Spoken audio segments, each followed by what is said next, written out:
नूतन विद्यालय सेलू वार्षिक स्नेहसंमेलन 2024-25 दिनांक 23 जानेवारी 2025।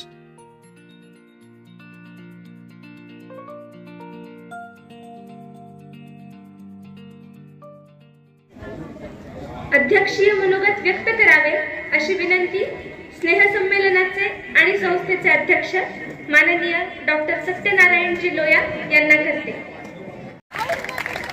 तुमचं कौतुक करण्याकरता आपल्या शाळेचे माजी विद्यार्थी आम्ही बोलावले, डॉक्टर जाधव सर।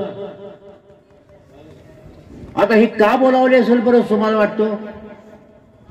कारण तुम्हाला सुद्धा कळलं पाहिजे की या शाळेत शिक्षण घेतलं तर जाधव सरांसारखं उपयुक्त होता येतो, म्हणून तुम्हाला या शाळेत शिकायचंय।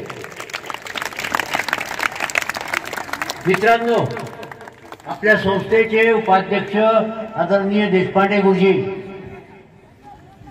आमच्या या शालेय समितीचे चेअरमन आदरणीय सीतारामजी मंत्री, आमच्या या कार्यकारिणीचे आदरणीय मेंबर आदरणीय पावडे नाना व आदरणीय मकरंजी दिग्रसकर, या शाळेचे मुख्याध्यापक, उपस्थित सर्व शिक्षक बंधू भगिनी, पालकांनो आणि विशेष म्हणजे डॉक्टर जाधव यांच्याबरोबर आलेल्या त्यांच्या पत्नी, त्यांच्या मुलगी, या सर्वांचं संस्थेचा अध्यक्ष म्हणून मी तुमच्या सर्वांच्या वतीनं त्यांचं खूप खूप स्वागत करतो। मित्रांनो,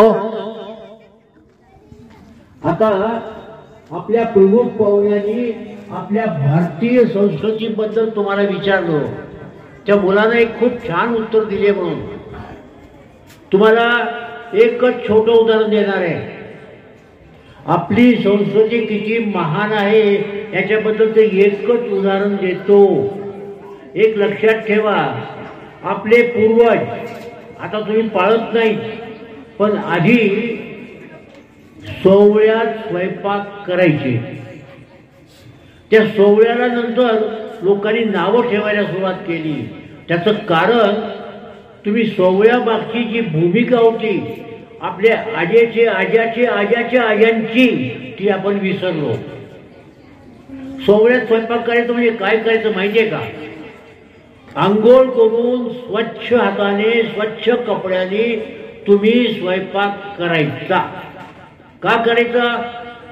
एक डॉक्टर म्हणून तुम्हाला सांगतो, पाण्यातनं पसरणारे आजार, संसर्गजन्य फूडमधनं, अन्नातनं पसरणारे आजार, याच्यावर त्यामुळे प्रतिबंध असायचा। जी माणसं सोवळ्यात स्वयंपाक करून जेवत होती, तुम्ही अजूनही ऑब्झर्व करा, ती शक्यतो आजारी कमी पडली। कारण त्यांनी सोवळ्याचं पाणी म्हणजे आपलं आरओचं पाणी, स्वच्छ स्वयंपाक म्हणजे निर्जंतुकपणे कपडे स्वच्छ घालून केलेला स्वयंपाक। तुम्हाला सांगू का, आजचं आपलं किचन कसं पाहिजे? ते किचन नाही, स्वयंपाकघर म्हणतो। आमच्या ऑपरेशन थिएटर जसं असतं डॉक्टर लोकांचं, एकदम स्वच्छ, जिथं बारीक बारीक जंतूंना सुद्धा प्रवेश नसतो, ते ठार मारण्याकरता वेगवेगळ्या प्रकारचे उपचार आम्ही करतो। आपलं किचन सुद्धा तितकंच स्वच्छ पाहिजे। सोवळं म्हणजे काय? तर आपलं किचन स्वच्छ ठेवणं, यालाच आपण सोवळं म्हणायचो। पण काही काळामुळं त्या मागची भूमिका आपण विसरलो आहोत। माझी तुम्हा विद्यार्थ्यांना एक विनंती राहील, आपल्या ज्या काही भारतीय संस्कृतीच्या परंपरा होत्या त्या कालमानाप्रमाणे बदलत गेल्या, त्या मागचा उद्देश आपण हरवून बसलो। तुम्ही त्या मागचा उद्देश काय तो कृपा करून शोधून काढावा आणि त्याची अंमलबजावणी करावी, अशी माझी तुम्हाला विनंती आहे।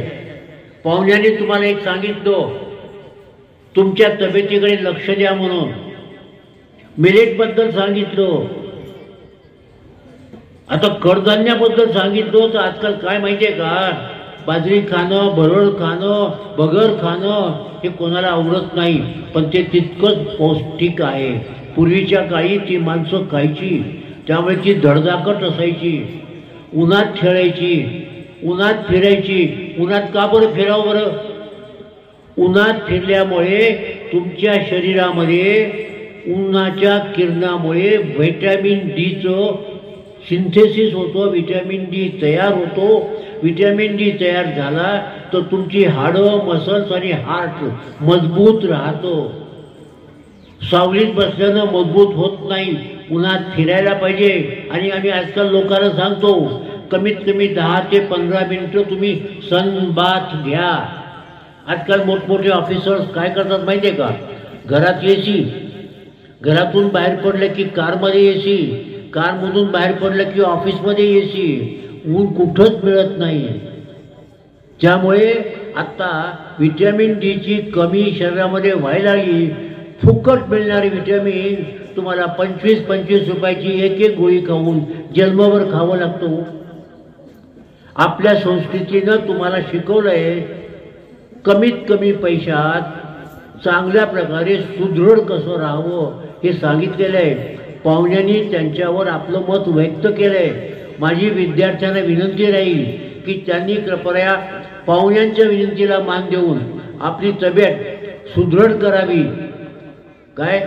आणि जाताना एक सांगतो, बक्षीस वितरण आता होणार आहे, जास्त वेळ घेत नाही. पाहुण्यांच्या हस्ते सगळ्या बक्षीस विजेत्यांचं कौतुक होईल. मी आधीच तुमचं कौतुक करतो, तुमचं अभिनंदन करतो. आणि एक सांगतो परत की मित्रांनो, एक काम करा, यावर्षी 3रं बक्षीस मिळालं असेल तर पुढच्या वर्षी 2रं किंवा 1लं मिळेल याकडे लक्ष द्या. ज्यांना बक्षीस नाही मिळालं त्यांनी पुढच्या वर्षी बक्षिसावर कॉन्सन्ट्रेशन करून बक्षीस मिळवण्याचा प्रयत्न करावा, अशी माझी तुम्हाला कळकळीची विनंती आहे. ज्या ज्या विद्यार्थ्यांना बक्षीस मिळालं त्या विद्यार्थ्यांचं ते तुमचे वर्गमित्र आहेत, तुमच्या बरोबरचे आहेत, त्यांचं तुम्ही टाळ्या वाजवून त्यांना बक्षीस मिळाल्यानंतर स्वागत केलं पाहिजे. आणि अजून एक सांगतो की बक्षीस घेताना येताना जरा रडत चेहऱ्याने येऊ नका, हसत मुखाने बक्षीस घेण्याकरता धावत या. धन्यवाद.